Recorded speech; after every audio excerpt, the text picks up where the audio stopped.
Welcome back to AniQuest. This is my recap for the anime Solo Leveling. If you enjoy my recaps, please think about subscribing. We see on an island, where a group of hunters face off against several giant monster ants. Their leader gets right up close to one of the ants and says they have to hold them back no matter what, no retreat allowed. But damn, these hunters get overwhelmed real quick. The leader is losing consciousness, and one of the ants is chowing down on his insides. It looks like he's gonna die. But out of nowhere, this dude with crazy strong healing magic saves him just in the nick of time. The leader freaks out because this guy is about to get attacked too, but boom, he gets saved too. And the guy who saved the leader calls on his teammate to finish off the ants. This next guy is a total beast, beating the crap out of those monsters easily. The first group realizes that they were just side characters all along, and these dudes who came to save them are S-rank hunters, the best of the best. They wipe out the red ants easily, but then this even bigger albino ant shows up. The attackers decide to engage the ant, while they leave the wounded leader to the healer. They go all out, using their teamwork to rip off its face and arms. The super powerful warrior uses one of those ripped off arms to obliterate the giant ant.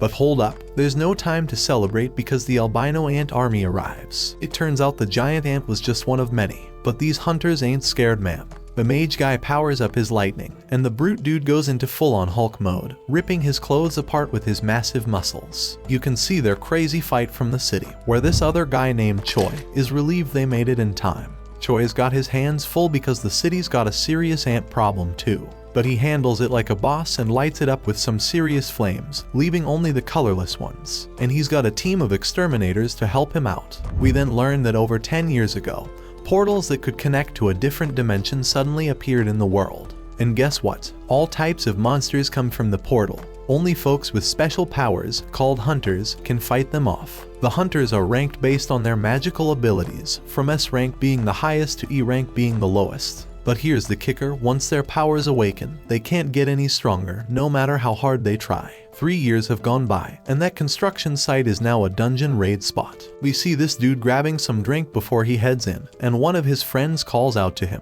He's surprised to see him there since he heard that Park quit being a hunter. That was true, but then the economy smacked him in the face after his wife got pregnant a second time. So the dude needed to make a ton of cash real quick, and a dungeon raid seemed like the perfect way to do it. We see that our hero has arrived. His name is Jinwoo. He recently joined the group, but they've already nicknamed him the weakest hunter ever. He greets everyone as he walks in. So Park asks why everyone seems to know him, thinking maybe he's some super strong hunter, but it's the complete opposite. Jinwoo is known as the weakest hunter ever. He managed to get himself injured and ended up in the hospital in an E-rank dungeon. They might as well create a new rank just for him, like an F rank, because he's that weak. But here's the thing, his reputation as the weakest works in his favor. If they call him in for a dungeon raid, it means it's probably gonna be a piece of cake. Jinwoo heard every word they said about him, but he couldn't deny it because it was true. He's just that damn weak. This woman named Juhi calls him out, and it turns out Jinwoo knows her from a previous mission they did together. But forget the greetings, she's more concerned about his latest injuries, and asks him what the hell happened this time. They sit down, and Jinwoo explains the embarrassing fact that he got injured in the lowest ranking dungeon. And get this, the team didn't even have a healer with them, because they didn't think any hunter would be dumb enough to injure themselves there. But they didn't take into account Jinwoo Dumbass' existence. Juhi gets pissed on his behalf, but Jinwoo already knows it ain't their fault. It's his damn fault for being so weak in the first place. It's time to enter the dungeon, and they're all about to head in. So this dude named Song Cheol suggests he be the party leader for this expedition. No one objects, so he leads the way.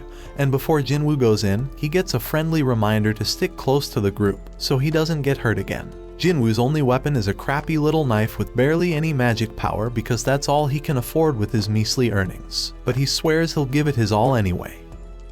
In another place, there's this president of the Hunters Association named Juhi. He just finished a meeting with the government. They warned him about something called dungeon break that they needed to avoid. However, these same people demanded that they get the goods obtained from the dungeon.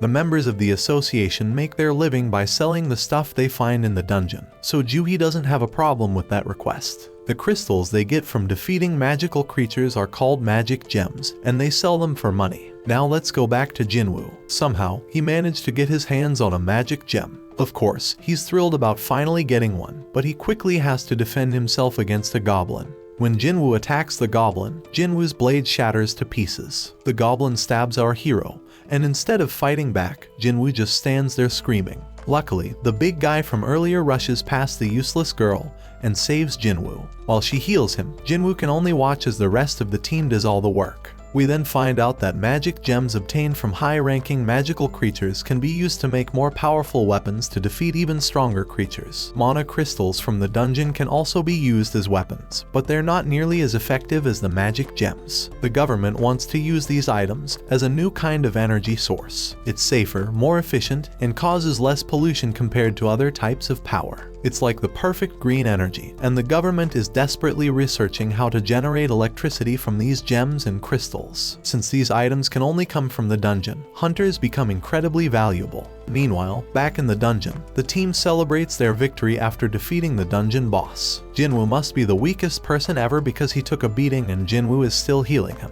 She wonders why he even became a hunter if he's always getting injured, and thinks he's gonna meet his end one day. Jinwoo apologizes, but his words don't mean much, and she's just worried about him. Everyone gets their share of the spoils from the battle, but there weren't many mana crystals, so they won't make much money. Jinwoo starts to doubt himself and feels disappointed to have only gotten a measly E-rank gem. He starts questioning if it's even worth risking his life for. One guy on the team calls everyone's attention to a huge hole, and they all gather around to figure out what the heck it is. Looks like a cave, but they're in a dungeon, so it's more likely to be a double dungeon. It's rare, but they've heard of it before, and their suspicion is confirmed, because they've already taken down the dungeon boss, yet the place hasn't started closing like a regular dungeon would. It seems like there's more loot to be grabbed deeper inside. Now Song Cheol tries to be the voice of reason and suggests that they follow the normal protocol by informing the association about the double dungeon and following their instructions. But the team ain't down with that idea, because it means giving up all the untapped loot that's probably waiting for them down there. Then this guy Park says it's just an F-rank dungeon, and then he brings up his wife and kid, talking about how he needs to make more money to support them. Song Cheol gets the point they're trying to make, but he wants to hear everyone's opinions before making a decision. Each team member chimes in with a mix of approval for venturing deeper, and the realization that this is a clear death trap. In reality, 6 voices are answering to go to the cave, while 6 voices want to turn back. That means someone needs to break that tie, and the only one left who hasn't voted is Jinwoo. The decision is left up to him, and he knows damn well that a D-rank dungeon is insanely dangerous for him. But with his father missing, he's the only one in his family who can earn any money. He's already burdened with a ton of financial responsibilities. His mom's in the hospital, and his sister needs to go to college, so he can't stay broke forever. So he decides to go into the dungeon. Elsewhere, in the lab, where people are getting tested for their magical powers. In the waiting room, the others are ready to recruit any promising new hunters. This ranked hunter Choi has told his people that regardless of age or gender, they're getting recruited. Meanwhile, some thieves snatch a purse and get ready to run over a girl who's in their way. This girl fearlessly snatches the purse back from those guys without even blinking. It's like it's just a regular day for her. This girl is Cha-hee, the famous S-rank hunter. She's a celebrity, but she can't handle all the attention. Her fans go crazy over her, and she makes a super dramatic exit. Back in the dungeon, the party has been walking for 40 minutes now, and they haven't found anything valuable yet. And the portal to a dungeon closes after an hour, so they only have another 20 minutes before they're out of time completely. Jinwoo says sorry to Joo-hee for making her come along because of his vote, but she's more pissed about how he doesn't worry more about his own life. If he had been stabbed just a bit higher, he'd be dead. And on top of that, she had a hard time healing his hands and feet. She keeps scolding him, and he realizes that it's only because of the B-rank healer that he can survive. Jinwoo feels sorry, so she suggests that buying her a meal would be a good apology. Our boy is taken aback by her forwardness, but before they can continue their discussion, the team discovers the boss's room. It's unusual to find such massive doors, so something feels off. Kim refuses to leave empty-handed and is determined to enter, with the others joining him. Meanwhile, in the city, a group of hunters are going through an orientation where they watch a video of Gunhee. He explains that the dungeon portal has been around for over 10 years, and there are still many mysteries within. Being a hunter is dangerous, even for the most experienced ones, so they must always be cautious during a raid mission. They can't afford to be arrogant, and the main key to survival is extreme caution. However, this group in the dungeon seems to have completely forgotten those words and is entering a mysterious, dangerous, and unexplored room. These guys act very naturally, as if they're on some amusement park ride, as they've never seen a dungeon like this before. The statues look ancient and at least 100 years old. Jinwoo is fixated on the biggest one, and Juhi starts feeling uneasy due to the eerie silence. Everyone wonders where the boss is, and Song Cheol stares at something that looks like a magic circle on the floor. His attention is drawn to a tablet with ancient writings containing commandments about worshipping some god. But Song is more concerned about something else. Juhi is certain she saw the giant statue's eyes move as if it was looking right at them. Jinwoo thinks she's just losing her mind, but everyone is shocked when the door suddenly slams shut. One dude on the team, who didn't even want to come in the first place, realizes something's off and tries to bail. But out of nowhere, one of the statues slices off half his body in an instant. Everyone loses their minds, because not only did someone just die, they got taken out so damn fast that nobody stands a chance against that power. Our boy turns his gaze back to the main statue, hoping that it doesn't move as well, but to his horror, it looks back at him. We take a peek into Jinwoo's past. The dude's been through some serious life or death situations. In his first mission, he got separated from his crew and attacked. Another time, he damn near starved to death while trapped in a maze. He's even been injured by some weak magic beast and ended up in the hospital for weeks. Even the lowest ranked, crappiest dungeons pose a real threat to this guy. Most hunters collect gems and sell them to buy better weapons, which they use to take down tougher beasts and earn bigger rewards. But not Jinwoo. He's stuck with a cheap little knife, and if that thing ever breaks during a fight, he's left fighting barehanded. His clothes are all raggedy with holes in them. He constantly gets mocked by others. He is stuck in this dangerous job that barely pays the bills. His only way to survive is by finding clever tricks and studying every little detail around him. Fast forward to the present, Jinwoo senses the danger oozing out of the giant statue, but he can't warn the others in time. That giant shoots out a massive beam from its eyes, causing chaos and destruction. The team is freaked out, unable to wrap their heads around what's going on. Juhi's trembling in fear, and his buddy Jinwoo is wondering how the hell things ended up like this. They're trapped with no way out, and even if Jinwoo gets lucky this time, he knows deep down he's gonna end up dead sooner or later. But our boy wished to catch the One Piece episode before he died. Song Cheol tells everyone to stay put because the statue will strike again if they move. Jinwoo is too terrified to move, and Song thanks Jinwoo for his earlier warning, when he shouts for everyone to get down because he saved them all. Song is a seriously tough dude, and Jinwoo is shocked to see that he's missing an arm.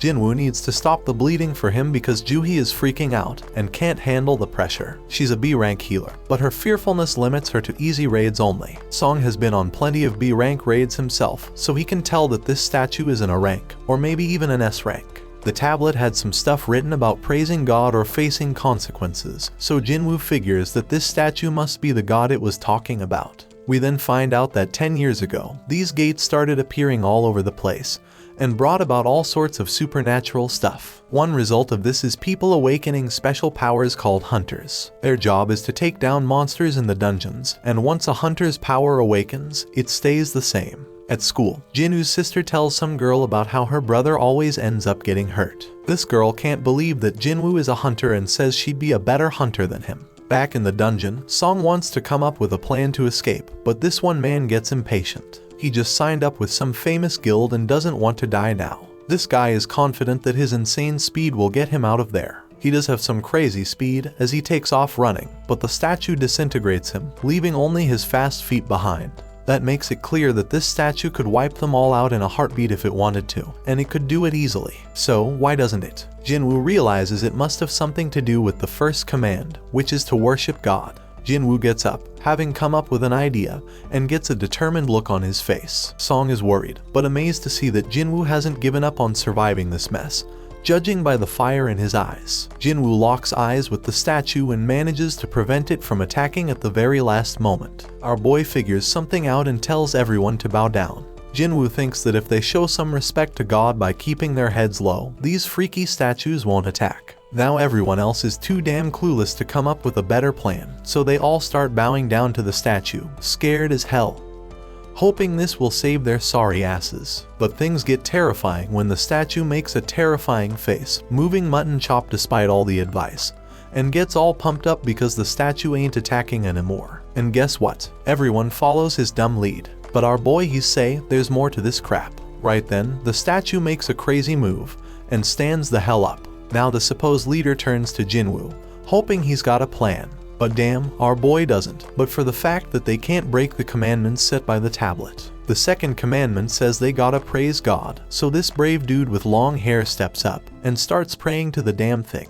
Everyone thinks it's working as the monster slows down, but Jinwoo knows better and reveals that the dude's words don't apply to this god. But boom, the statue stomps the poor guy, and everyone loses their minds. It's straight up chaos. Some random girl gets crushed, and everyone decides it's best to scatter. Hark's thinking about his family, and how he can't leave them fatherless, but he makes the wrong move and gets sliced up by another statue. Meanwhile, Jinwoo's hauling ass with Juhi, racking his brain for a way to praise this messed up god. I mean, this monster's practically the devil, so how the hell do you come up with something to praise about it? But our hero knows he can't just ditch Juhi because everyone around them is dropping like flies. Jinwoo's freaking out, searching for any damn clue. He's checking out everything these statues are holding. Then he gets an idea and tells everyone to head to the statues that are holding instruments.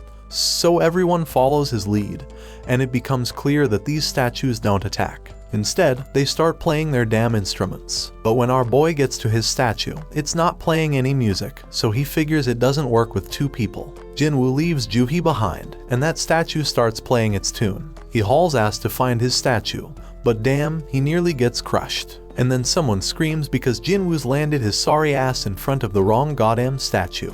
It slams its shield right on top of him, and Juhi goes nuts, screaming for Jinwoo. Our boy is still kicking, but he's in really bad shape, determined as hell not to give up. But damn, that giant's ready to finish him off for good. Jinwoo ain't ready to bite the dust, though even as that massive mofo stomps its foot down our boy. But guess what? Just in the nick of time, a statue starts singing, and we see Jinwoo made it to that statue just in the nick of time. He finally gets what it means to praise God, and the giant statue takes a chill pill and sits its ass down. Jinwoo tells Juhi he's fine, but she's shocked to see his foot ripped off. He tries to assure her he'll be alright, but she ain't having it. She's dead set on healing him, but her own body starts giving up on her. Everybody's in shock seeing how that goddamn raid went straight to hell. Some dude even tells Song that losing his arm was karma for leading them down this messed up path as their leader. Others think that's a bit too harsh, but Song takes full responsibility. But Jinwoo's way smarter than all these fools, because he knows there's no time for fighting because there's still one commandment left.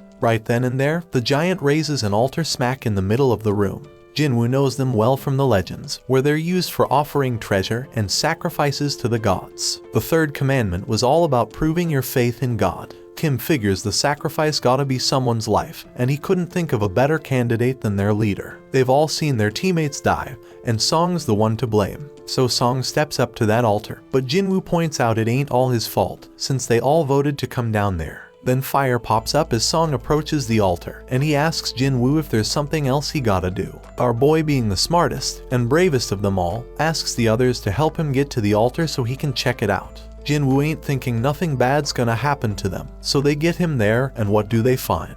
And they find that more flames appear. Song keeps pressing Jinwoo for answers, but he ain't come up with any yet. Song explains the gate's been open for a whole damn week, so the statues are about to start moving again before anyone comes to rescue them. Jinwoo remembers how it takes a full 7 days for a gate to open wide open, and that's called the dungeon break. When that happens, their beasts can cross over to our side. The main goal of these raids is to defeat the dungeon boss and shut the gate down before that time's up. So if they can't beat this boss right now, that damn giant's gonna come barging into our world, and that shit's straight up terrifying. Back in their world, Jinna goes to see Jinwoo's mom, and they start chatting. But damn, their mom is in really bad shape. In the dungeon, Jinwoo tells the scaredy cats of the group to come over to the altar. He predicts that they need a flame for each person. Once they do it, more flames pop up, and the damn door opens wide. They're all freaking out, thinking it might be a trap. And to their surprise, the other statues start moving towards them. Everyone is panicking, but Jinwoo keeps his cool and starts analyzing the situation. This freaking genius is something else. He tells everyone to keep their eyes on the statues because they won't move if we're watching them. Everyone follows his orders, and shockingly it works. Everyone's doing their best to keep their eyes on those terrifying statues, but then this one chick gives into fear and tries to haul ass toward the door. As soon as she crosses the circle, her flame goes out, but she manages to make it out the damn door. Song Cheol can't figure out what the hell is happening. The door closed a bit, but the girl made it out alright. He thought we were supposed to stay in the circle, so naturally, he turned to Jinwoo for answers. Jinwoo's just as confused, but he starts analyzing everything again. Those blue flames have been burning out over time. One of the fire ones went out when that girl escaped. The first order was to revere, the second was to praise, and the third was to prove our faith. Jinwoo is damn sure that the door must be a trap.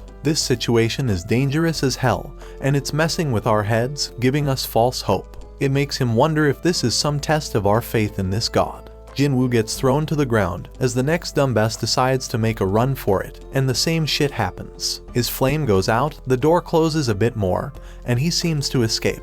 Kim starts thinking about leaving too, but Jinwoo warns everyone not to move. If anyone else leaves, we won't have enough eyes on the statues to keep them from moving. He reminds everyone that as long as we keep our eyes on those statues and stay put, we'll be safe. Jinwoo shows off his deduction skills once again, saying that the blue flames are like a damn timer, and when they're all gone, we can leave. Kim points out that there's also a chance we'll get trapped when the timer runs out. He admits he didn't expect Jinwoo, the weakest member, to achieve this amount of success. They're only alive thanks to him, but Kim's got a family waiting for him, and he doesn't want to die. He just wants to make it home, and can't risk Jinwoo being wrong. Kim says sorry and bolts out the door. Our boy won't have enough eyes to keep tabs on all these damn statues. Those statues start moving again. Jinwoo ain't about to bite the dust here though. Things are worse than ever, but he reminds himself that he's pulled through tough situations before. But damn, things are worse than ever now. But Song Cheol shockingly tells Jinwoo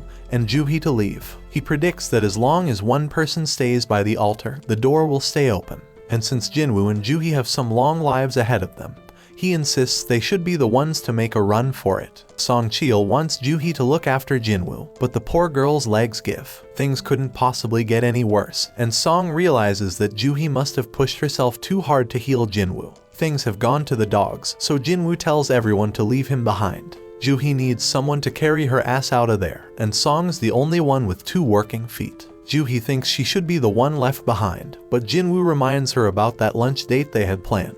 He hands her his gem so she can treat herself to a meal, and promises to get the change when they all make it out of this dungeon. Juhi won't ditch him, but Song apologizes and knocks her out. They're running out of time. He apologizes to Jinwoo too, and bolts with Juhi to safety. Our boy can at least find comfort in knowing he's the only one who's gotta bite it, and his only regret is not having a better damn life insurance policy. Our hero grabs hold of a sword, dead set on taking one of these statues down with him. He tells them to bring it on. Those statues go full savage mode, ripping into him as he fights tooth and nail to stay alive. Jinwoo thinks about how he has always been the weakest. He's constantly getting mocked for it, but he's always given it his all. These damn statues ain't letting up, they chop off his arm, and Jinwoo screams in pure agony. He's angry because it doesn't have to end this way after he poured his heart and soul into trying to become stronger. But these statues keep inflicting more pain, and thrash him about further. But despite all the setbacks, he can't help but think about how he gave everything he had to make it this far. He's a fighter, even with just a sliver of life left in him. He's got this burning desire to let out a scream of pure anger, but he can't even do that as he is stabbed through the chest. Jinwoo's on the brink of death, but you can feel the rage coursing through his veins. He starts reflecting on how the first few people who ran away were just weaklings. They claimed they couldn't handle it anymore, but deep down, they were just selfish. Those fools were only looking out for themselves, and it's always the most selfish jerks who end up benefiting the most. That thought fuels Jinwoo's rage even further. He's got a family too. All he wants is to make it back home alive, just like those lucky ones before him. The pain is unbearable, and he starts wondering if it's a good thing that he's the only one who has to die. In his battered state, Jinwoo's mind starts wandering, and he realizes what a hypocrite he's been. He's struggling to catch his breath, desperately clinging to life. He doesn't want to die, but the final attack comes crashing down on him, and our boy wishes he could have one more shot. And just when it seems like it's all over, the final blue flame goes out, and this mysterious notification pops up out of nowhere. It turns out he's completed some secret quest called Courage of the Weak. It's offering him the opportunity to become a player. The catch is if he doesn't accept, the player's heart will stop in a fraction of a second, so no choice, and he hits that yes damn button. Right at that moment, Jinwoo wakes up in the damn hospital, and he's straight up shocked to find out that he's still got his damn arm. He remembers getting dismembered and all, but here he is, with his leg intact too. No sign of getting stabbed in the chest either, so he starts thinking, was that all just a crazy dream? And just when he's pondering this, some dude named Wu rolls up and introduces himself as the manager of the Hunter Association surveillance team. And that purple-haired dude, yeah, his name's Kang, but they ain't saying why they are there. They do reveal that Jinwoo was unconscious for 3 straight days. And get this, Juhee and Song ain't dead either. Song lost his arm though, so he might have to peace out as a hunter. Juhee's all sorts of messed up mentally, so she's getting psychiatric care. But it doesn't look too good, bro, so she's probably not gonna continue as a hunter. Only 6 peeps made it out alive from that crazy double dungeon they stumbled upon.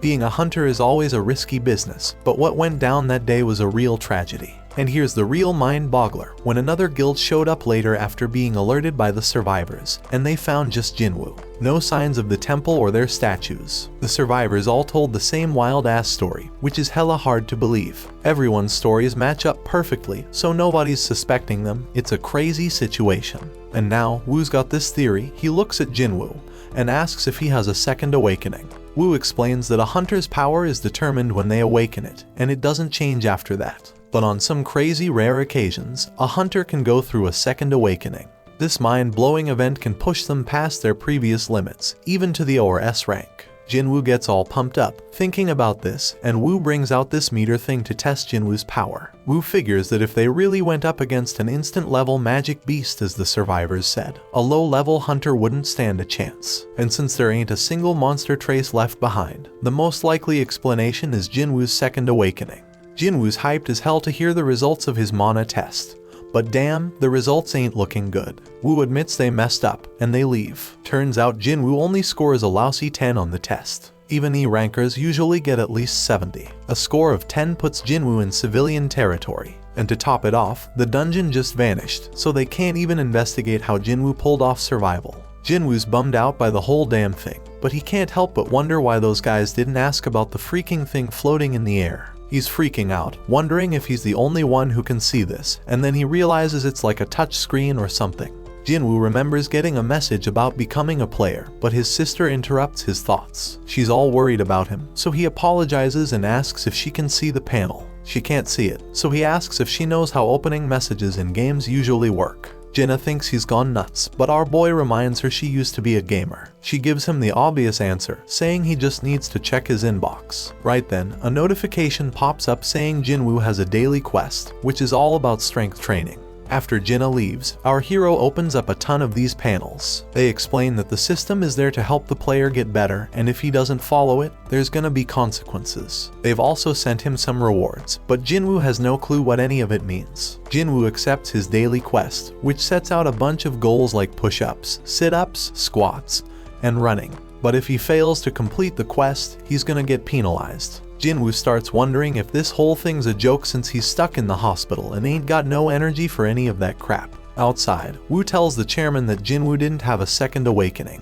The whole incident's still a mystery, so they gonna mark it as a special case and look into it more. Meanwhile, Mr. Choi tells Cha-hee that she gonna be part of a B-rank raid as an instructor. This raid's gonna test and train the recruits, and he can't think of a better instructor than her. Cha-hee doubts her teaching skills, but Mr. Choi tells her to just fight like she always does, and everyone gonna learn from watching her. He goes on to explain that the Hunter Guild is one of the top 5 guilds in the country, but they ain't nothing special on the international stage. Hunters can't level up on their own, but they can improve their collective combat skills. Somewhere else, another gate opens up, and the observers are all like, damn, when are the hunters gonna show up? At the freaking hospital, Jinwoo falls asleep as the clock reaches midnight. Then a damn notification pops up, saying he didn't finish his quest, and suddenly the ground starts shaking like crazy. Jinwoo is frigging terrified when he finds himself in the middle of a damn desert, and to make things worse, there's this giant creepy caterpillar monster right in front of him. But suddenly another notification pops up, saying he's got a penalty quest, and he's gotta survive for 4 freaking hours. Back at the hospital, the nurses are all like, where the hell is Jinwoo? Because he's nowhere to be found.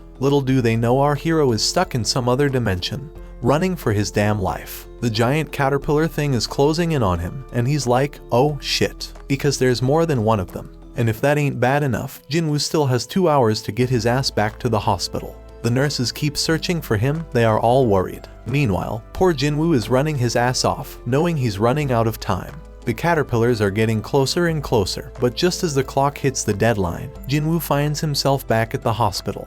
The notification confirms that he completed the penalty quest, but Jinwoo is so drained that he ends up puking and passing out. He gets another reward, but he's out cold and has no idea. Later on, Jinwoo tells his sister that he's healing up nicely and might be able to go home soon. So he gets dressed in his fancy tracksuit and heads outside. Over in another place, Juhi gets a request to join a raid, because some D-rank gate has shown up. The other guilds are busy, and Juhi can't bring herself to agree to go. On the other hand, Juhi gets some good news that Jinwoo has woken up from his coma. Juhi is all nervous and shit as she goes to visit him, but the nurses are like, he's running again, just like every day since he woke up. Outside, Jinwoo is thinking about how it's been 4 days since he woke up, and he's learned a few things. First off, those pop-up windows he's been seeing are for real, not some crazy hallucinations. And when he completes his daily quest, he gets 3 types of rewards. One is full recovery, which he uses now to shake off all that exhaustion from running.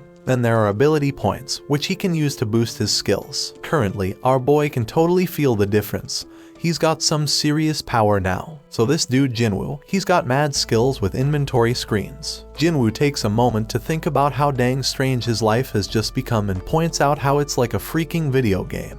But while he was messing with his screens, everyone around was just gawking at him. Anyway, this dude completes his daily quest and gets a random loot box as a reward. And guess what? Today's loot is a mysterious key. Usually, he just gets useless junk like pens and bandages, so this key is a total surprise. Then he gets a notification saying the key is for teleporting to some instant dungeon, with a location and all. Now Jinwoo doesn't know what the heck an instance dungeon is, but based on everything that's been going down, he figures it's some kind of event to help him get stronger. In this world, these things called gates open up all the time, and they even get a news report to keep track of them. Jinwoo goes to see his mom and remembers when he found her passed out. Turns out she's got this messed up sleep disease called final rest, and it showed up when the gates appeared. Some people say it's because of the constant exposure to mana. Modern medicine can't do much except keep them on life support. Jinwoo busted his ass to make enough money to become a hunter so he could pay for his mom's treatment. He told Jinna that he'd soon be able to afford their mom's treatment, but she was scared shitless about how dangerous being a hunter is. Jinwoo tries to reassure her that things will be okay from now on and tells her to trust him.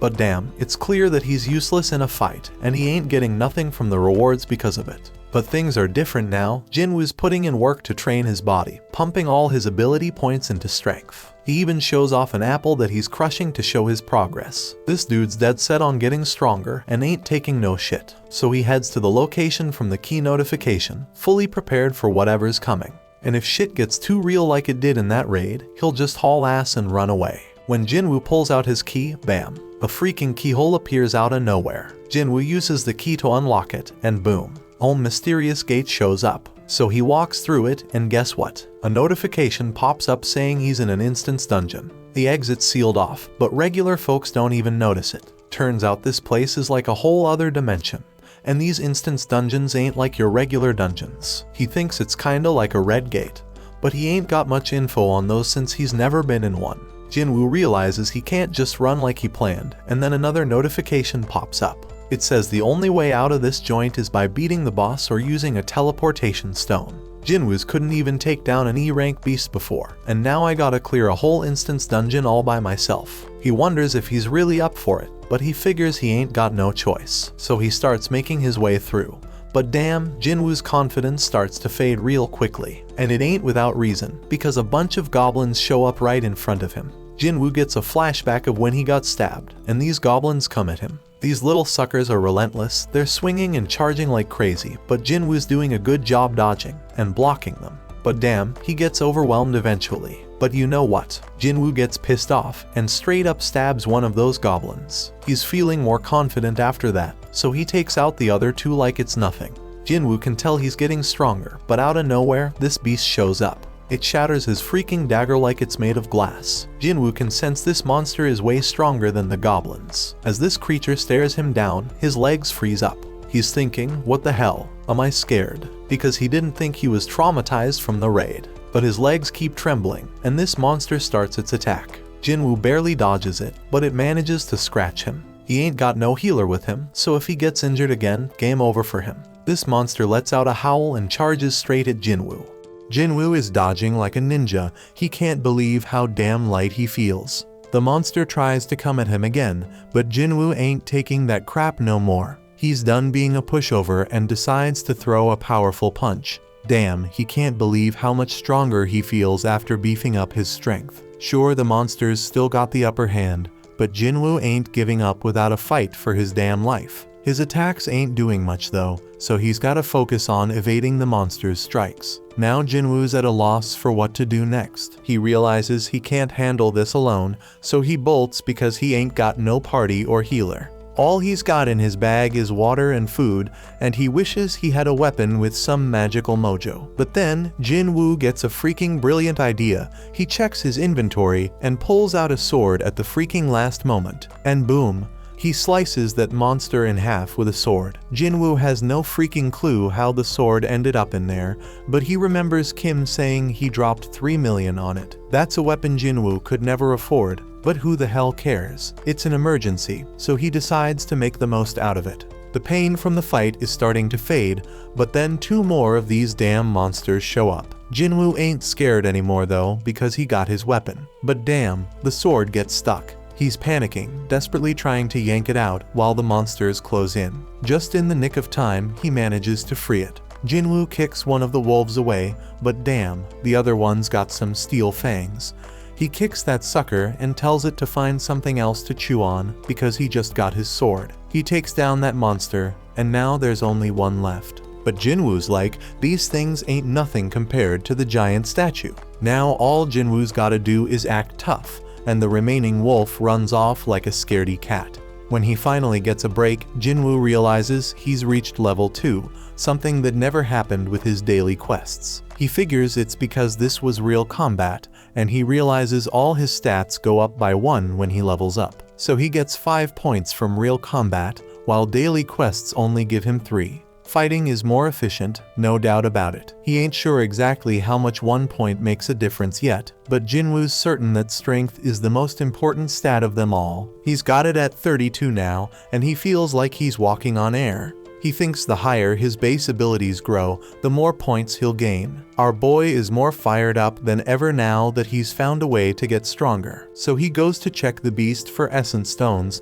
but damn, he gets items instead. Like in games, Jinwoo figures this dungeon, and the magic beasts inside are different from the ones in Gates. And guess what? He's shocked to find out his system has a freaking shop, but his level is too low to buy anything. At least he can sell stuff though. The dude manages to get 20 gold from a tooth. Jinwoo ain't sure how much that's worth, but he remembers he's in an E-rank dungeon, so it probably ain't much. Now Jinwoo's thinking about what he's gotta do next. He can't bounce until he beats the boss, and he ain't got a clue where to find a teleportation stone. To make things worse, if he stays too long, he'll run out of food. He knows damn well he can't take down a boss right now, even if it's just E-rank. So he's wondering if he should level up first. Right then, Jinwoo's mind gets blown when a whole pack of wolves shows up.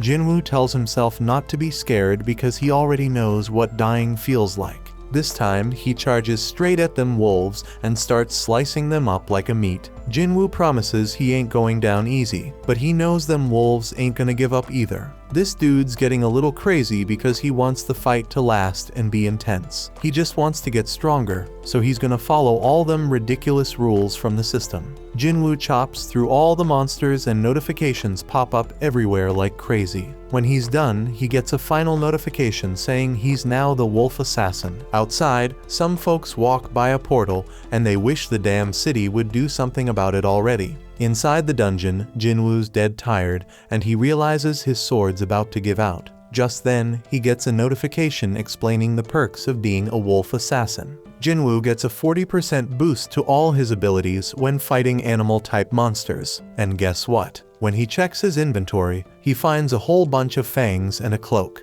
But here's the real kicker. He also finds a teleportation stone. Jinwoo thinks about using it to bail, but he hesitates because he might never get this easy of a chance to get stronger again. He's got no clue what's gonna happen to this dungeon when he leaves. It might just vanish into thin air. It could be like some limited time event in a game and vanishing without a trace. Faced with this tough decision, Jinwoo decides to keep moving forward. Meanwhile, Juhee gets a call from the Hunter Association saying there's been a dungeon break at a gate nearby.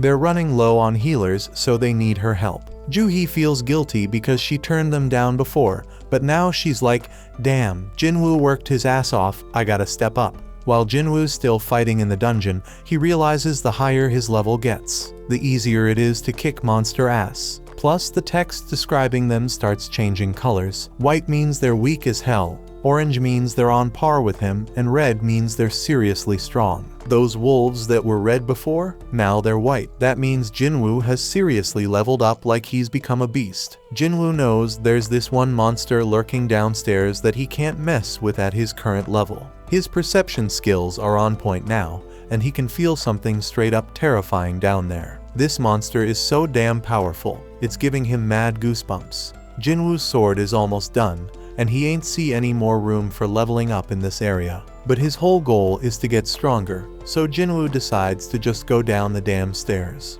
When he reaches the bottom, bam, something attacks him with lightning speed, and he barely has time to react.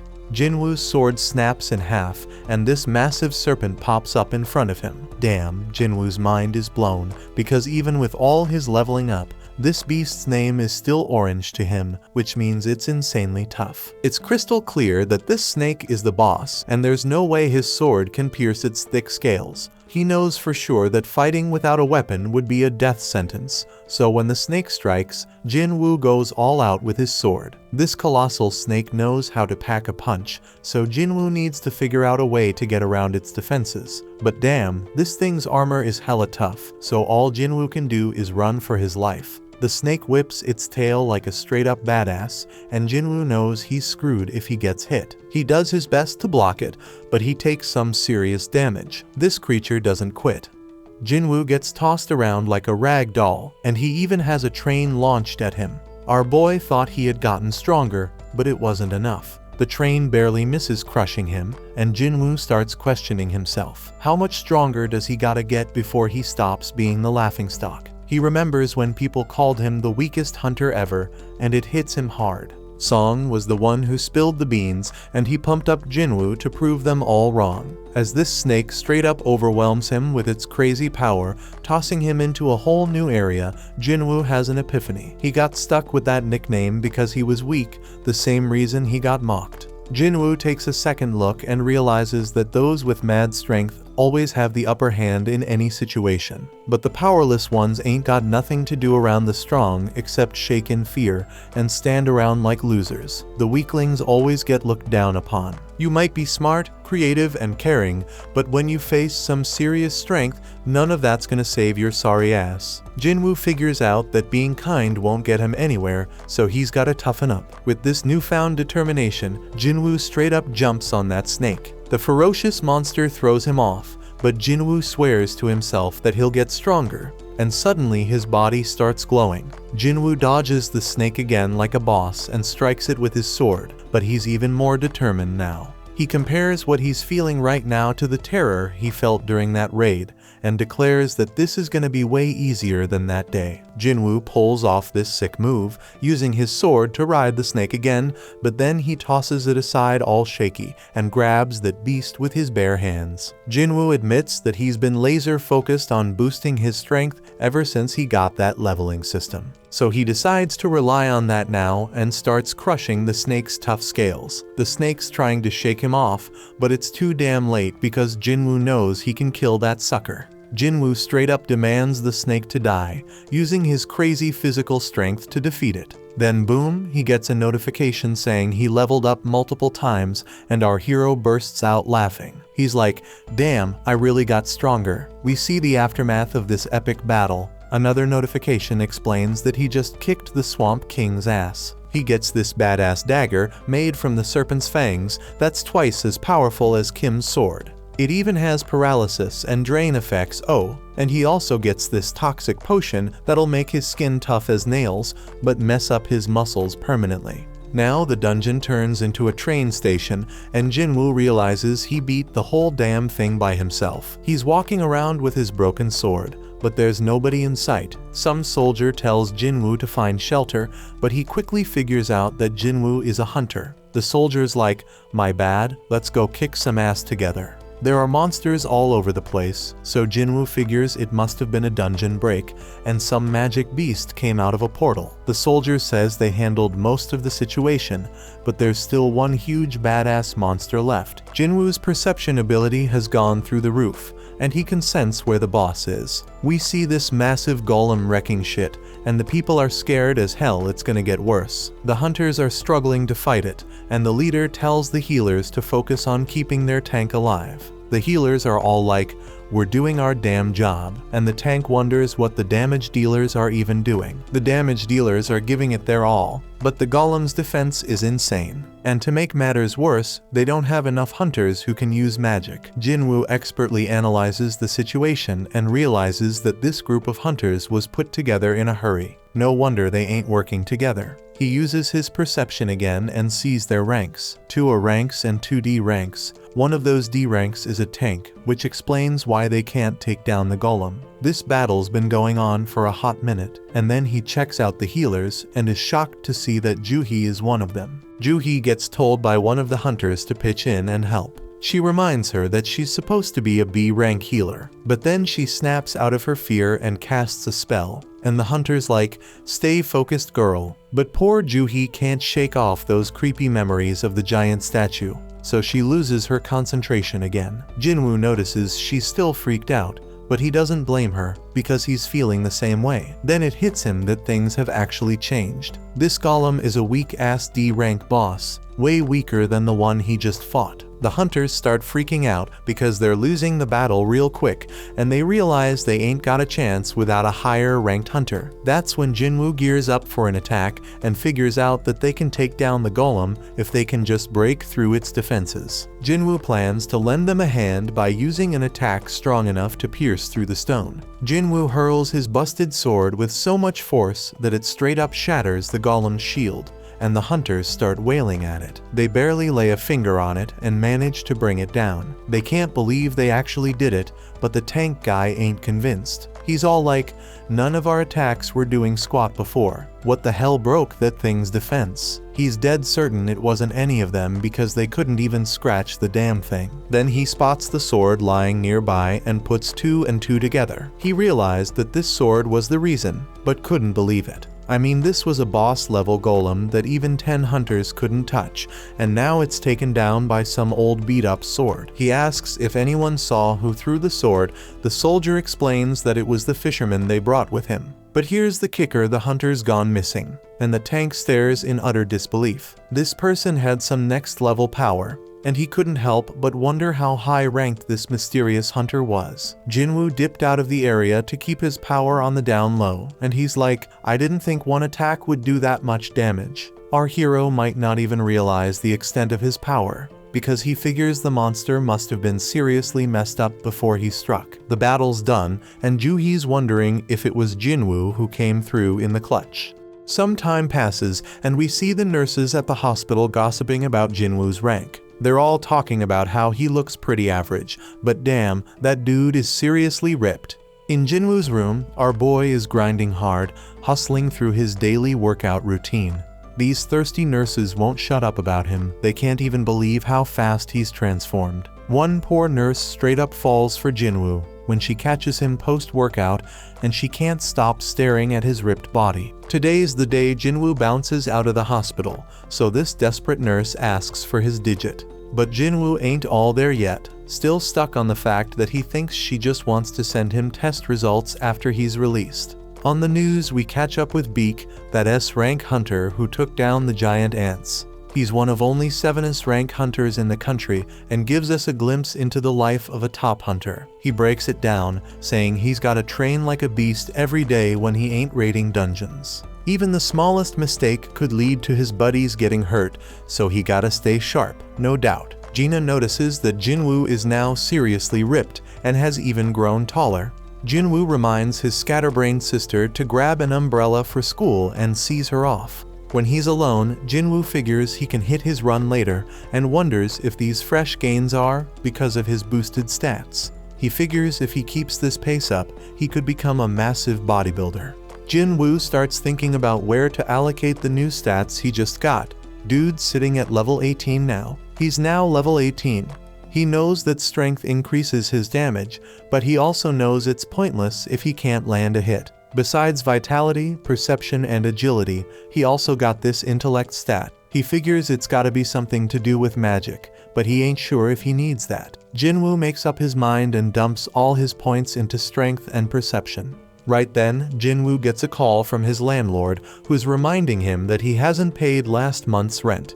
Lucky for our hero, he's gotten way stronger, and taking down goblins is a piece of cake now. That means making cash is easier, but there's one issue. To rake in the big bucks, he gotta tackle higher level gates, but ain't nobody letting an E-rank hunter through those doors. Jinwoo thinks about getting his rank reevaluated, but that's a huge risk. Reawakenings are mad rare, and ain't nobody has ever seen a hunter level up and keep getting stronger as he can. Jinwoo decides to keep his powers under wraps for now until he can defend himself and figure out more about what he can do.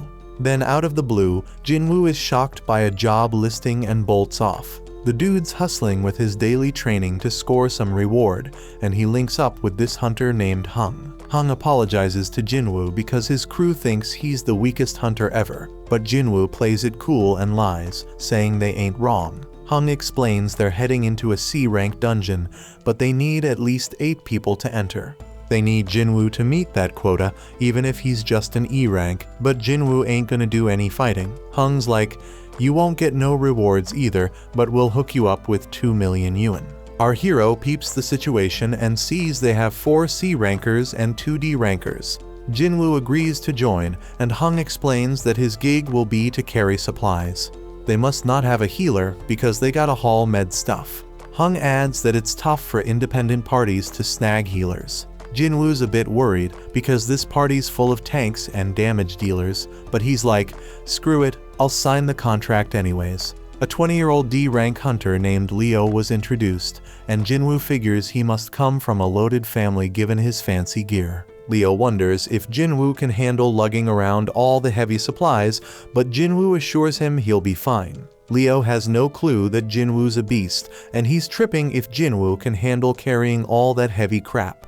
Leo starts spouting off about the president overseeing the construction site they're at, blabbering on about how the guy skipped town after swindling 900 billion yuan, leaving everyone astonished.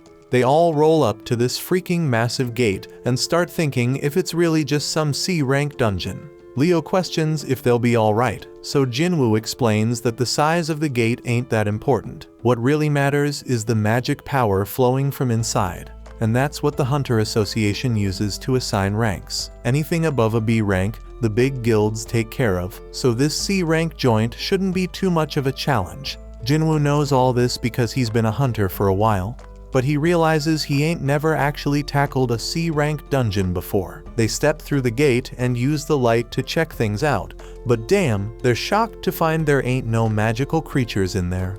Most dungeons are lit up with glowstones, but this one's pitch black. The darkness reminds Jinwoo of the entrance to that temple, so he starts telling Leo about all sorts of stones. There are these essence stones that hunters nab from magic beasts, mana stones that can be mined from dungeons, and glow stones that light up the damn caves. Jinwoo shuts down that chatty kid real quick and spills the beans about some crazy magic beasts lurking in this dungeon. They're keeping a low profile for now, but our boy's got a hunch. He figures these beasts are like bugs and tells everyone. Everyone freaks out when they realize they're stuck in an ant's nest and can hear those monsters getting closer. Jinwoo says the beasts are above them, so the crew starts going all out, attacking like mad. Hung steps up and uses his taunt skill to draw most of the aggro, and Jinwoo is amazed by their badass leader, who's a C rank. Leo wants to join the fight, but their mage holds him back, saying he's got a trick up his sleeve. After a suspenseful countdown, the mage unleashes a wicked blast. Jinwoo analyzes the situation again, and he can see these hunters have some solid teamwork going on. As for Leo, his gear compensates for his lack of skills. They're all holding their own, but Jinwoo's got this nagging feeling that something's off. He quietly destroys one of the ants, and the fight ends shortly after. Hung declares their victory, and everyone grabs their share of the loot, except Jinwoo. Hung gives props to Jinwoo for saving them a ton of trouble by spotting those ants. Jinwoo's like, no, just followed my instincts.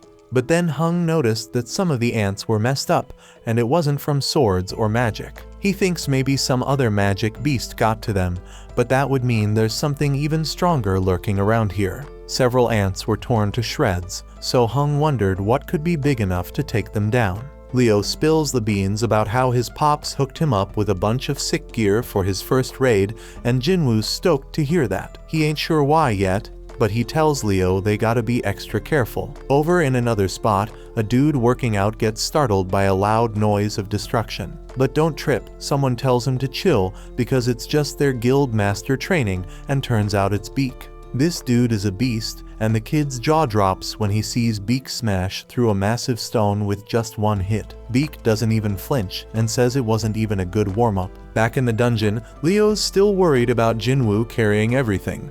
But Jinwoo's like, no man, getting paid to not fight? That's a sweet deal.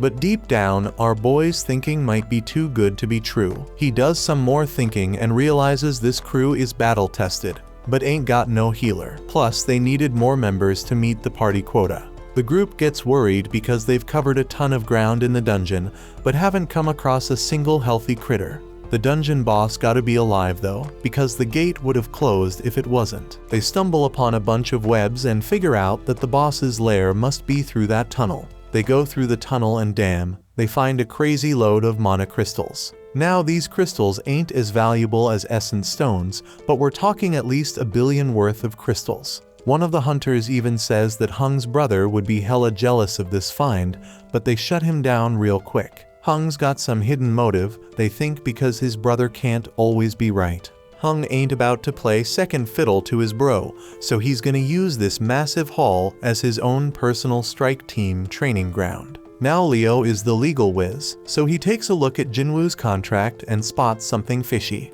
He tells Hung that the contract only says Jinwoo ain't getting a cut of the battle drops, but mana crystals ain't battle drops. That means they gotta split their findings 8 ways instead of 7. Hung all smiles and agrees, but he reminds them that the dungeon boss is nearby. They gotta defeat that boss to close the gate, so they gotta haul those mana crystals out before they take on the spider boss. Lucky for them though, the spider's snoozing.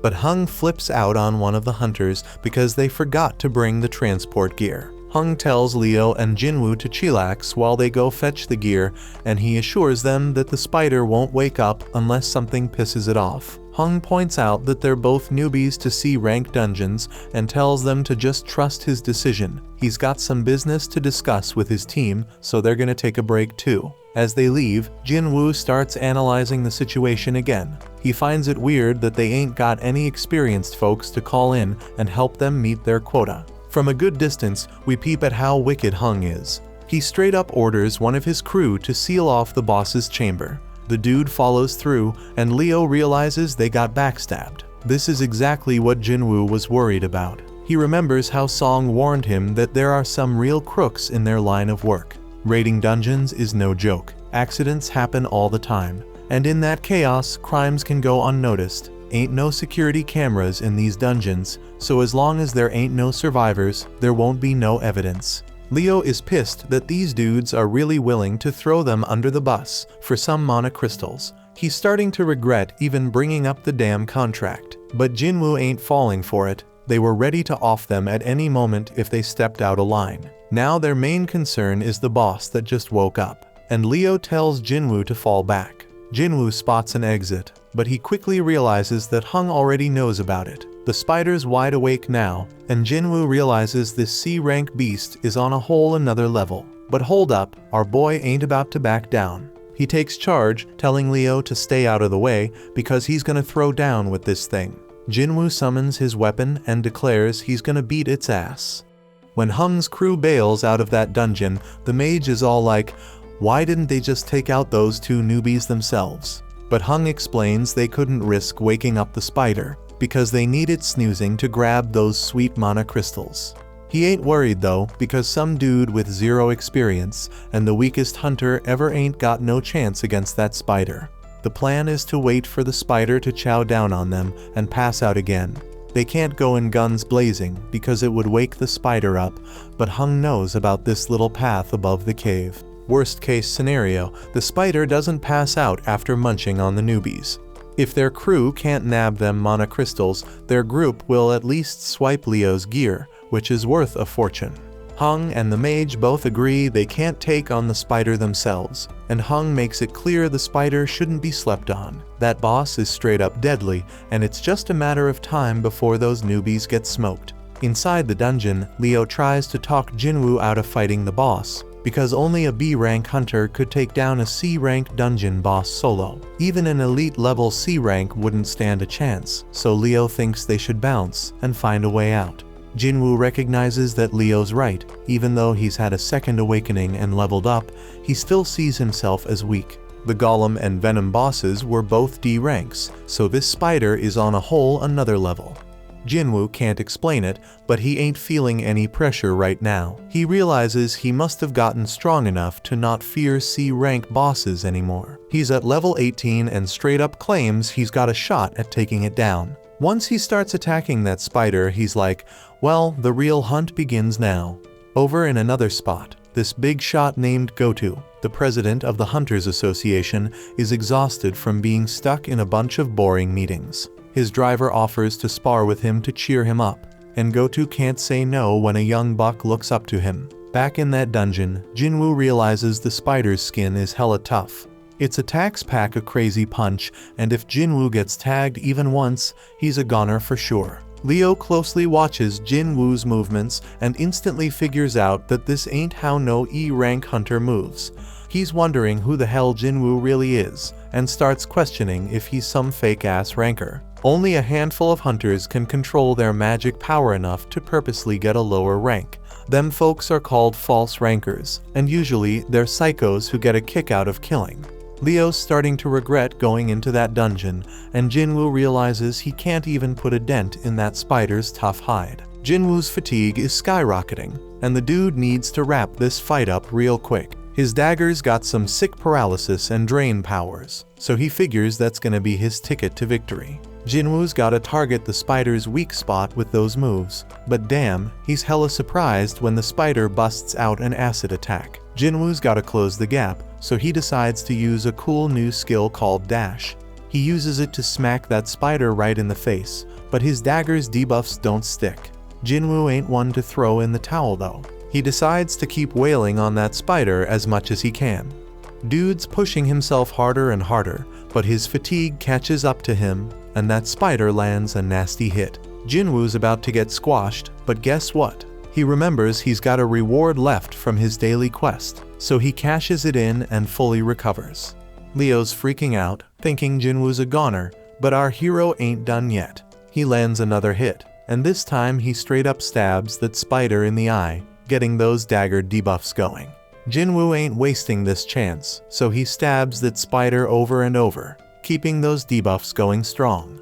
Eventually, that spider just can't take it anymore and goes down for the count. A notification pops up, saying Jinwoo just took down the dungeon boss. Jinwoo knows he got lucky not picking a reward before diving into that dungeon, because he'd be 6 feet under right now for sure. Leo's mind is blown, seeing Jinwoo take down a dungeon boss all by himself. He's more convinced than ever that Jinwoo's some kind of fake ranker. Jinwoo scores a gem from that spider, and Leo rolls up, offering to carry their supplies from now on. Leo straight up idolizes Jinwoo now, telling him to chill and take a break while he handles the mana crystals. Just then, Hung and his crew show up, and they're hella surprised to see the newbies still kicking. In a training room, Goto straight flexes on Wu, showing off his mad skills by totally overpowering him like it's no biggie. Goto gives props to Wu, saying he feels way better now. Wu's mind is blown that the prez ain't even rusty. Goto explains he ain't as strong as before, but he can tell Wu's been grinding hard. Wu acknowledges that training can't level up a hunter, but it can level up their skills. Goto points out that a hunter's gotta be physically and mentally strong, especially in dungeons where you have the worst kind of people lurking. Back in the dungeon, Hung's crew concludes that the newbies only survived because this spider must have been dumb as a rock. They straight up clown the spider for losing to low-level hunters. Hung spills the beans to Leo that he knows Leo's from a rich family, but Leo's like, who cares? That's when Hung drops the bomb and tells Leo he's only getting one chance. He tells Leo to straight up off Jinwoo. Hung's like, usually we kill the people we recruit for our party so we can keep all the loot ourselves. But hey, if Leo agrees to join us, we won't off him. If Leo says no, we'll just kill them both. Hung thinks Leo might be a threat because he has some crazy gear that gives him superpowers to take down the spider. He'd rather not test that theory, so he wants to talk Leo into taking on weak-ass Jinwoo. Hung's stoked when Leo starts heading toward Jinwoo, but then he's all shocked when Leo ends up taking Jinwoo's side. This evil group decides to straight up end their lives, and Hung's wondering if the newbies ever had to off any peeps before. Right then and there, Jinwoo gets an urgent mission, and it's straight up wild because he gotta take out 6 enemies in front of him. Now the gang decides to go after the weaker one, so the mage attacks Jinwoo. Leo's all worried about his new buddy and freaked when he sees how messed up Jinwoo is. Meanwhile, one of the group members, Chahi, was told to brag about how amazing she was. They struggled with a rank beast, but she took it down in a flash. These girls feel lucky because they are in 2 of the sickest guilds around. After all, there are all sorts of messed up stories about the other squads, like those strike teams with crazy high death rates. Back in the dungeon, Hung's like, it's game over, Jinwoo's done for. Jinwoo starts beating himself up for forgetting, and reminds himself that this world is all about survival of the fittest. It's a world full of shady tricks and backstabbing. He's straight up fuming because he forgot this truth and realizes he got numb to it. Jinwoo's chilled out now, and he's thinking about how he straight up messed up because he was careless and too damn cocky. This level system is pushing him to kill, so he's wondering if it needs him alive for some reason. He figures this system ain't just being nice, it wants him alive. But that's not all, it also wants him to be strong. So Jinwoo's like, if this system wants to use me, then I may use it right back. He tells the crew that they remind him that the weak ones are the ones who bite the dust in the dungeon. They are stoked to hear the weakest hunter knows how it goes, but Jinwoo points out that they better be ready for when this rule doesn't work in their favor. One of them ain't cool with Jinwoo calling them prey, but Jinwoo wastes no time showing them what he means. Everybody's straight up shocked when this dude's head gets sliced off, and Jinwoo's like, that's one down, as the kill count pops up on the updates. Jinwoo just realized he straight up murked someone, but he knows damn well he would have been 6 feet under if he hadn't. Ain't no turning back now because only the strong survive. The crew snaps out of their shock, seeing an E rank take out one of their D ranks, and they come at Jinwoo with all they have. But it's all futile because Jinwoo starts shanking them one by one. His debuffs kick in, and he takes out 2 more suckers. The archer is the next to bite the dust under Jinwoo's wrath, followed by the mage. Now there's only one left, and Leo's mind is blown, because Jinwoo's way stronger than when he faced the dungeon boss. Hung buffs up his body and thinks about how he is certain that Jinwoo is tired after dealing with the boss and 5 other hunters. Plus Hung's made his body as tough as steel, so he figures Jinwoo's dagger won't even scratch him. But Hung starts his attack, and our hero catches him off guard with his lightning speed. Jinwoo knows Hung's a beast, but he drops a bombshell on him. He crushes him and reveals he's been leveling up this whole damn time. Hung realizes Jinwoo ain't an E rank and tries to bribe him with double the cash. But Jinwoo ain't having none of it, because this dude tried to off him 3 times. Jinwoo mocks him, saying he won't get away with it, and Hung tries to threaten Jinwoo one last time.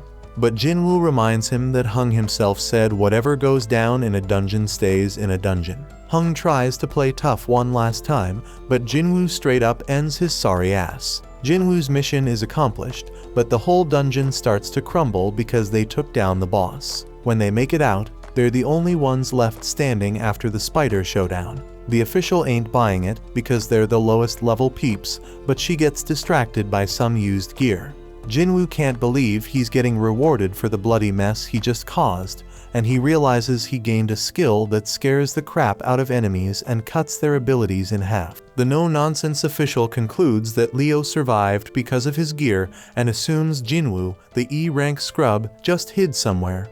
Leo gives props to Jinwoo for a job well done, and then it starts raining. Leo wonders if something's up, but the chill Jinwoo explains he's just happy he gave his sister an umbrella. Somewhere else, Woo gets told about this crazy incident where 6 hunters got wiped out, and only 2 of them made it out alive. It's pretty normal for hunters to dip when they're outmatched in dungeons, but he's hella surprised when he hears that these survivors actually took down the dungeon boss before bouncing.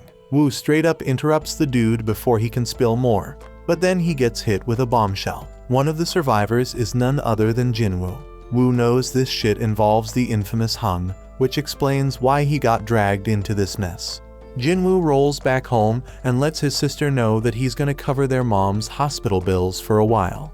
Gina thinks he must have scored big cash from his last raid, but she's like, hold up, bro, you ain't even injured. She figures he must have had a solid-ass team making it easy to take down the bad guys. Jinwoo admits that it was a piece of cake, not just because he was way stronger than them, but also because he didn't hesitate to finish them off. In the past, he would have looked for an escape route, but the new Jinwoo was ticked off at them for even thinking they had a shot against him. He wonders if leveling up made him bold, but he reminds himself that they were humans, not dungeon monsters. Gina snaps him back to reality, and he remembers why he's getting stronger. It's so he can stay alive and hold it down for his family. So if he had to do what he did in that dungeon again, he would. Just then, some harmful substance gets detected in his body, and he realizes it's from what he's drinking. But Jinwoo keeps sipping, and he notices he ain't getting drunk at all. Then a notification pops up, revealing a reward he got from that double dungeon.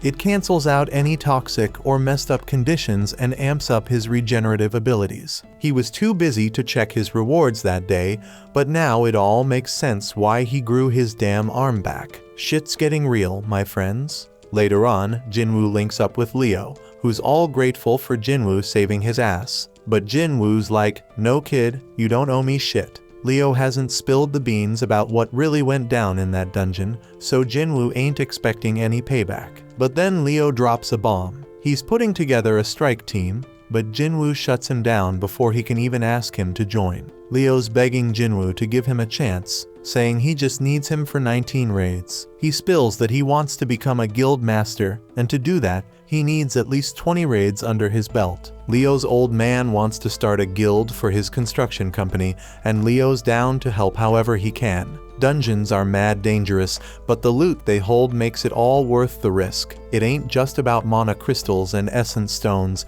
everything in a dungeon's got value. Jinwoo gets it. Having hunters rate dungeons for a company is a solid business move. Leo's dad wants an S-rank hunter as the guild master, but Jinwoo's hella surprised because there are only 7 rank hunters in the whole damn country. And to make it worse, the only S-rank who ain't already in a guild is Min, and that dude's retired. This means Leo's pops must be planning to snatch an S-rank from another guild. But Jinwoo warns him about that shit because he's just gonna make enemies with the guild he takes them from. It's a risky game, my peeps. Leo switches up his game to convince Jinwoo and straight up tells him he gonna need some backup for their raids, especially if he wants to keep his power under wraps.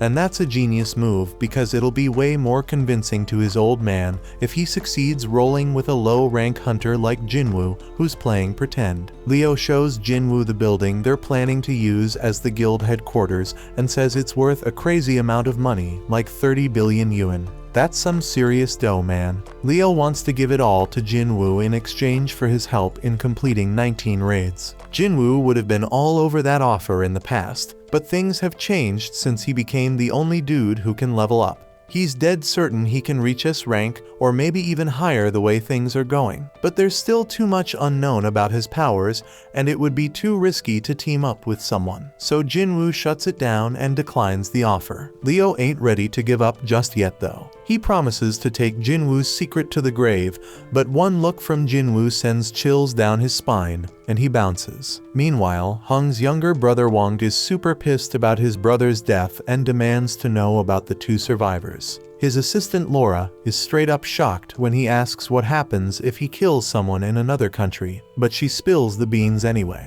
If there's a treaty with that country, he gonna have a trial there, but if not, he getting sent back home to face the law. Wang wants to dip out there pronto, but Laura reminds him he has way too much going on, so he plans to deal with it later. He gives the survivors one more glare and just hopes they stick around long enough for him to take them out. The next day, Jinwoo hits the streets for a jog with his sister. Jinwoo asks her what she'd do if she had a crazy 30 billion yuan, but she can't even imagine what to do with that kinda cash because it's too damn unrealistic. When Jinwoo's flying solo, he notices his system counter keeps ticking even after he hits his goal. Gina catches up to him, but he already made up his mind to test how far that counter goes, so he takes off running again. He figures out it stops at double the goal, and after trying out all the tasks, the daily quest goes undercover. The reward for this gig comes with some straight up random loot boxes, but there's a catch: one's blessed and the other's cursed. Jinwoo ain't playing around, so he decides to roll with the blessed one for the day, and boom, he hits the jackpot. Homeboy scores another key, and it ain't just any key, it's the key to the Demon King's castle, and it is an S-level acquisition. But hold up, because that ain't even the craziest part. This key comes with a bonus ingredients for something called the Elixir of Life. And let me tell you, that's exactly what Jinwoo needed, because this elixir can cure any damn illness. Jinwoo pays a visit to his sick mother, and he knows he ain't got no other choice. He heads to the location, uses the key to open the gate, and he knows damn well this dungeon gonna be tough as nails, on the same level as Jeju Island. Jinwoo starts wondering if he has what it takes to handle this danger, but when a massive gate appears in front of him, he ain't backing down. Inside, flames are engulfing everything, and Jinwoo ain't gonna front, he's scared as hell. But hey, he got his teleportation stone as a backup plan in case things go south. Just then, a freaking giant monster pops up right in front of him. But Jinwoo already made up his mind he gotta get stronger, and he swears he ain't dying in this dungeon. This monster has a red name, meaning it's way stronger than him, but Jinwoo has the advantage of being a wolf assassin. Our boy uses dash to close the distance real quick and starts wailing at the beast. But man, he barely does any damage, even with the bonus effects. Jinwoo tries to activate his murderous intense skill, but the debuff gets cancelled out. Our boy tries to hit the monster with his other debuffs using his dagger, but they get cancelled out too. This monster is straight up brutal as it tears into Jinwoo, and he's screaming in pain. Damn, homeboy did lose his arm, and his health is dropping like crazy as the beast straight up crushes him. He already lost a third of his life, but it gets even worse, because this beast unleashes its 3-minute rage skill, boosting all its abilities by a freaking 100%. The monster's attacks are coming at Jinwoo too quick for him to dodge, so he ain't got no choice but to use his full recovery reward to grow his arm back. But just when he thinks he's making progress and hurting the beast, turns out he's dead wrong, and he just keeps taking a severe beatdown. Jinwoo's HP keeps dropping as he gets straight up stomped on, but he manages to buy himself a bit of time by kicking dirt at the beast. And damn, his system keeps warning him like crazy, making it crystal clear that it doesn't want him to kick the bucket. The more this keeps happening, the more Jinwoo realizes this ain't your average reawakening. Jinwoo knows he is way over his head now, so he decides to bust out the teleportation stone. But out of nowhere, Cerberus shows up and knocks that stone right out of his hand. Jinwoo's in deep trouble now, because he only got a few more hits before he's done for. The dude's brain is working overtime trying to think of a solution, and just when he's about to lose hope, he remembers he got a shop in his system. He quickly buys 3 healing potions, but here's the catch: they only heal 100 health points each. The poison he gonna face from fighting the snake pops right up in front of him, and he realizes he has no other choice but to give it a shot. Jinwoo chugs that poison like a boss, so the system picks it up as a harmful substance and detoxifies it. It's a complete success because Jinwoo's muscles stay intact, and now he takes 20% less physical damage. Cerberus ain't playing around, and it lands a straight devastating attack on Jinwoo. But Jinwoo ain't giving up just yet, man. Homeboy declares he can still move, and guess what? The 3-minute timer on the monster's rage skill is up.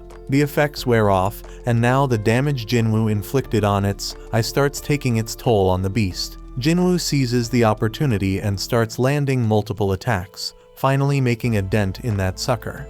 The beast almost chomps him up, but Jinwoo somehow manages to hold it back. Dude goes airborne, but that powerful monster smashes him right back into the ground. Jinwoo finds himself in a tight spot once again, with his health damn near depleted and Cerberus squeezing him between its teeth. But Jinwoo ain't done fighting just yet. He digs deep and keeps stabbing that beast, even as it tosses him around like a Zoro. Jinwoo keeps on attacking, pouring every ounce of strength he has into one final blow. And guess what? That's the knockout punch right there. Cerberus comes crashing down, and a notification pops up. It says Jinwoo has defeated Hell's Gatekeeper. Homeboy levels up several times and his wounds magically heal. Killing the Gatekeeper earns Jinwoo the key to the demon's castle. He figured that's what Cerberus was protecting, but then he gets hit with a mysterious notification. It's the recipe for the elixir of life, and it requires 3 ingredients found in the castle. Jinwoo's fight with Cerberus gives him a clear idea of his current strength, and he realizes something. If he were to venture into the demon's castle right now,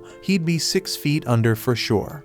Jinwoo concludes that he can't do it just yet, but he makes a promise he gonna come back real soon. After that, Jinwoo heads over to see his mom and wonders if he can really cure her eternal sleep disease. He ain't got none of the 3 things he needs for the elixir of life, but at least he knows where to find them. But damn, trying to enter the castle at his current level would straight up lead to his death. That's why he's gotta level up and get stronger, no doubt. To help with that, Jinwoo decides to roll with Leo on the 19C rank raids he was talking about earlier. Jinwoo's got one condition though, and Leo's hella shocked when Jinwoo says they gotta do the raids just the 2 of them. No one else. But Leo says what the hell, because rank C gates require at least 8 team members to enter. But Jinwoo wants them to go with a hung strategy, so they gotta hire enough hunters to meet the quota. Leo's kinda hesitant because it could be risky as hell. But Jinwoo points out that if just the 2 of them can beat 19 raids, that's gonna be mad impressive, and it's all about impressing his old man. Leo agrees to go to hell and says he'll handle everything. In another spot, Chahi's getting her exercise on, running in circles, and taking a sec to gulp down some water and replenish her body's fluids. She ain't playing around because she knows someone's been creeping on her. So this dude named Yoon finally comes out of hiding and introduces himself. On the other side, Leo's dad tells Leo how shit's gone crazy since the gates showed up 10 years ago. The world's infrastructure can't even function no mo without the resources from them dungeons. Only the hunters can get those crucial resources, so they're hella important, and the Hunters Association keeps an eye on them. They oversee a lot of stuff, including managing the gates, but they are not the ones that benefit the most. The guilds are the ones raking in the dough from the dungeons, scooping up the vast majority of their vital resources. They are balling rich, man. We talking about the Hunter Guild, White Tiger Guild, Reaper Guild, Fame Guild, and Knights Guild, the top 5 guilds in the whole country. They got a monopoly on all the profits from their dungeons. But Leo's pops ain't having none of that. He ain't letting it go on like that. He knows they gotta establish their own guild to achieve his goal, straight up. Leo's thinking about how risky it would be to hire some unknown's rank to partner up with his bro. But if his pops picked him as the guild leader instead, that problem could be solved. Over at the park, Jinwoo's doing his own running. Homeboy notices that any extra exercise he does ain't getting counted anymore. That damn cursed loot box he was offered before ain't even an option now. So he pulls out a regular loot box, hoping to find something good, but all he gets is a bingo card. Not what he was hoping for, man. Time goes by and Jinwoo keeps training, but he realizes the 3 points he's getting ain't doing much anymore because he leveled up. Leo still gotta get his shit together before they can enter the C-rank dungeons, but Jinwoo has a realization. If he can get back into that penalty zone, he might be able to take on that centipede he faced before. But he knows the fight might be tougher than he thinks, and there ain't no guarantee he'll get any experience points from it. Just then, Jinwoo gets a notification to join a D-rank mission. But hold up, it's from the Hunters Association, so that means he won't be able to fight solo. Over at some dojo, Song finishes up schooling some kid, teaching him a lesson. The kid's like, "Damn, I wish I fought you when you were at your best." But Song's real with him, saying he can't change the fact that he only has one arm now. Then Song gets a notification to join a raid, and the kid's like, "Why you ain't retired yet?" Song has some messed up memories, and he's missing a major part of his body, so the kid apologizes for making him feel down. Song explains that his prime years are in the past, but he still wants to contribute to society in his remaining time. Over in another spot, We got this kid playing while her scaredy cat dad Kim watches. He gets the same notification and knows it's his next raid. His wife reminds him that he barely made it out alive from his last one, and she wants him to consider doing something else. But Kim tells her they need the money because their kid's starting school soon. He assures her that it's gonna be all good because the Hunters Association doesn't send low-ranked hunters on dangerous missions except for that one time. So the whole fam starts professing their love for each other and shit. In another spot, Beak is straight up pissed about having to do some useless interview. And it only makes him angrier when Mr. Choi tries to butter him up. But he chills out when Choi points out that he's the most fit for the job. Turns out Choi called him to his office to let him know that Yujin Construction is starting its own guild. But Beak already knows all that, so he demands Choi tell him what he's really there for. In Juhi's room, her mom straight up tells her to give up on being a hunter. Juhi's a B-rank hunter, but her mom still thinks she'll just get in everyone's way. She wants Juhi to come home, but that just sets Juhi off. She declares that her mom needs to stop Trina control her life. Juhi says she can make her own decisions and proves it by hanging up on her. Juhi admits she might be in the way, but she still wants to try and get better, and right then, she also gets the notification about the D-rank raid. Back at the office, Chahi walks by Beak and tells Choi that some scout approached her. Turns out it was from Yujin Construction, and they wanted her to be their guild master. But she turned down the offer, though now she's curious about what they talked to Beak about. Beak's chilling at a bar, thinking about their convo. Jojo Island's been sealed off since that failed raid, and folks Trina forget about the terror it brought. Mr. Choi sees himself as the weapon of humanity, but he can never forget about Jojo Island and/or what happened there. He plans to clear the island soon, and for that, he needs Beak and the crew on the same page. They gotta get stronger, gather allies, and sway public opinion. That's why he set up the interview and had Chahi train new hunters. Choi reminds Beak that he left something behind on that island, jogging Beak's memory about losing his old friends. In a dark place, an ugly man is pleading with someone to eliminate people. At Jinwoo's house, Gina's straight up shocked by how busy he's been. The old Jinwoo used to need weeks to recover after each gate, so she's wondering if all his training is paying off. Jinwoo casually dips out on a mission without taking his gear, and she's worried because he's acting like it's just a regular trip to the sea. In another spot, Song's thinking about how he's a swordsman, but his awakened ability ain't got nothing to do with physical power. All them years he spent training in martial arts don't mean jack inside a dungeon. His magic focus powers make his sword useless against them magical beasts. Then out of nowhere, he bumps into Jinwoo and notices how different he looks. Jinwoo can't really explain why his leg's back, so Song assumes some high-ranked healer must have found him that day. Song ain't as lucky because too much time passed for his injury to heal. They reach the gate and are surprised to see it's a reunion. Kim feels ashamed to face them, but Song figures it makes sense after what he did. 5 survivors from that messed up day are back together, so he's wondering what the deal is. It's been a hot minute since Juhi saw Jinwoo, so she peeps how much he's changed too. Right then, some sketchy dudes roll up and start checking out Juhi like they have a thing for her. But Kong's there too, and he shuts them down, telling them to chill. Turns out these peeps are prisoner substitute hunters. Straight up hunter convicts Trina reduce their sentences. Song can't believe they gotta fight alongside criminals, but the woman assures them they won't be a problem. They were understaffed and had no other choice. Just in case though, Kong's rolling with them.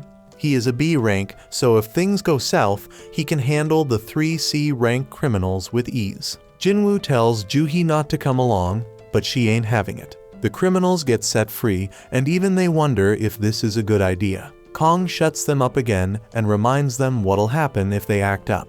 He introduces himself to the others and promises he'll handle the criminals. Jinwoo lets Song take charge of the raid, and he appreciates it. Song takes full responsibility for failing that day and gives props to Jinwoo for being the only reason they all made it out alive. He thanks Jinwoo on behalf of all the survivors, but Jinwoo doesn't need it. Kim ain't got no objections to Song leading them, and Kong's staring at Jinwoo for some reason. Everyone gets ready to enter the gate, and Song declares the raid officially started. But that's where this video ends. Remember to like and subscribe to the channel. Thanks for watching, and I'll see you next time.